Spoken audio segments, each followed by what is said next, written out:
Hey, what's up, everybody? So, Aaron was asking me a question, and it's something that comes up incredibly often when trying to learn any skill, and specifically in the martial arts, especially right around the time you get your blue belt. So, the scenario is you go to your classes, you go to open mat time, you get to train.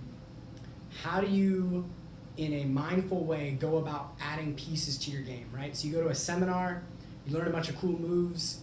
And then 3 months later, you go to a different seminar, you learn more cool moves, and then you go to class and you learn some cool moves. So how do you choose which moves to integrate? And then how do you go about that in a smart way? So choosing is a personal choice, right? You got to figure out what resonates with you, what you want to fit, where you're having consistent problems, and then look to add certain moves. But in terms of how to pursue that in a logical way, I think there's a couple different steps you can look at. So one would be finding a partner.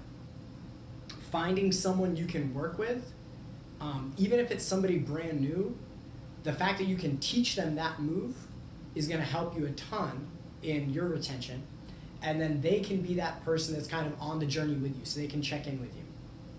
The second one is to focus time. So it doesn't matter how much or how little time you're putting in, as long as you're making time for it. So whether that's blocking out the first 30 minutes of open mat, or getting to class a little early, or staying a little late, but making some time to rep that move and have it keep coming around in your training is going to help you with the integration.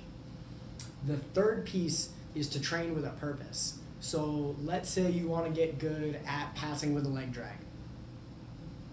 That means that you need to constantly seek that out in training.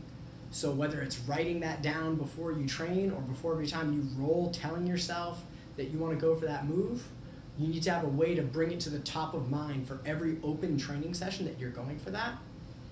And then more importantly, like let's say you're at a blue belt level and you've got somebody above you that smashes you every time. They always just do whatever they want. They're practicing their stuff, basically.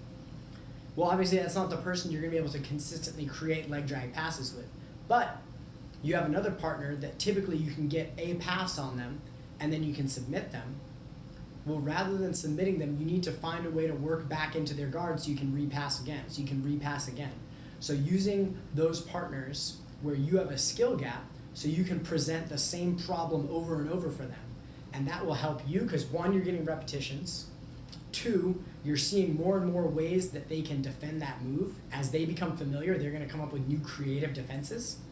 And three, you're giving them the opportunity to see the same situation over and over and over again. So as long as you're not mean-spirited about it, you're actually going to help their growth as well by showing them the same thing over and over and over. So that's kind of an overall structure. To give a personal story that kind of fits with this, when I first made it out to California, I knew from watching my coach Brian Harper that I wanted to put some time in on the arm and guillotine.